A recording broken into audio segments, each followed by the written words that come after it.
এখন মনে করেন আমি একটা স্টার ডিজাইন বানাবো, যেটা মনে করেন আপনি তারা ডিজাইন করেন, এগুলি আপনারা মনে করেন কোন কারিগর আপনার ঘরে পুরো ভাঙ্গা দেখাইবো না। যার তো গুডিওয়ালা আছে এর মধ্যে মনে করেন খালি একজন বাদে আর কেউ মনে করেন এই গুডি মনে হয় না, আমার মনে হয় না যে তৈরি করতে পারবো।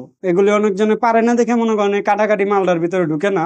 একসাথে 20 পিসের বেশি দিলে আপনি মনে করেন মাল হইব না, কারণ কি ভাই 20 পিসের বেশি দিলে আপনি জয়েন্টটা মনে করেন ভাঙ্গা যাবো না। এই যেরকম জয়েন্টের ভিতরে প্যাচ থাকে ওই সঙ্গে প্যাচটা ভাঙবো না যদি আপনি মনে করেন বেশি দেন। ভাই ওই সব করলে অনেক কষ্ট লাগে, কারণ কি আমি আমগো এই বুড়িগাঙ্গের মধ্যে মনে করেন আমরা বন্ধুরা মিল্লা জানটা দিয়ে মনে করেন গুড্ডি ধরতাম, কিন্তু ওই সময় তো মনে করেন নাই, জানটার চলতে উঠতে গেছে গা। আপনি মনে করেন যারা পুরান গুড্ডিওয়ালা আছে, গুড্ডি যারা উড়াইছে হেরা কই তারপর জানটাটা কি জিনিস। জানটা দিয়ে মনে করেন বড়ি গাছের আগা মনে করেন কাইটটা মনে করেন ওইটা দিয়ে বাঁশ দিয়ে পেঁচায়া ওইগুলি মনে করেন সবাই মনে করেন গুড্ডি ধরতো লাফালাফি করে। আর মাঞ্জার